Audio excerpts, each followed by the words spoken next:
Les 27 à 28 juin, le Conseil national du patronat organise les assises de l'entreprise. Différentes thématiques seront au menu de ces rencontres. Je voudrais mettre le point sur les relations avec l'administration des douanes,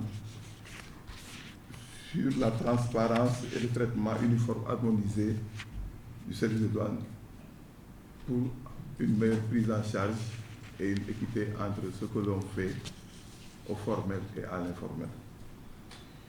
Le deuxième point sera la formation et l'assistance, et surtout la transparence et l'intégrité des procédures de dédouanement.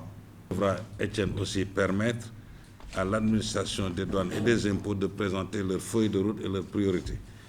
Les entreprises pourront aussi faire part de leurs préoccupations majeures en faisant montre de civisme et de transparence. Et il sera aussi également question d'élargissement de l'assiette fiscale et douanière. L'éducation, l'industrialisation et la compétitivité des entreprises seront également passées au crible lors de ces assises. Éducation, formation professionnelle, enseignement supérieur envisage de réunir les acteurs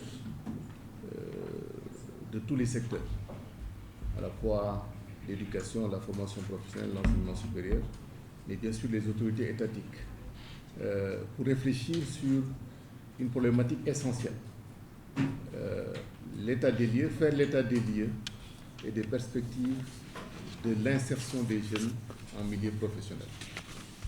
Cette problématique découle de l'adresse du chef de l'État, le président Bassirou Diomaye Faye, son adresse à la nation du 3 avril. Dans cette adresse-là, il disait notamment que la qualification des jeunes et leur emploi était la surpriorité. Donc, en droite ligne de cette recommandation et en tout cas ce qui a été indiqué par le chef de l'État, nous avons souhaité travailler autour de ce thème-là.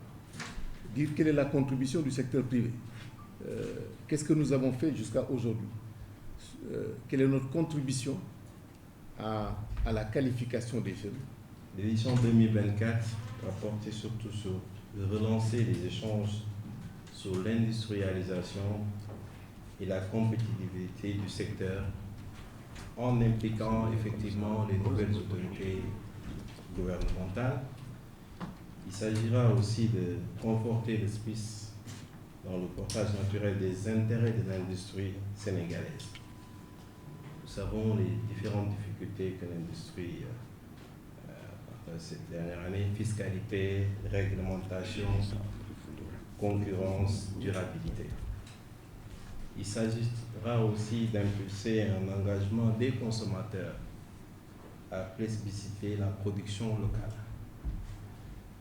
Pour le savoir, indépendamment des différents débats sur les prix, la réduction des prix, le pouvoir d'achat, c'est pourquoi un panel sera organisé sur le thème « Quelle perspective pour un plan d'accélération industrielle du Sénégal ?» Il s'agira en effet au cours de ces 2 jours d'échange d'un dialogue entre le public et le privé. Une démarche inclusive qui vise en effet à mettre l'entreprise au cœur du développement socio-économique du pays.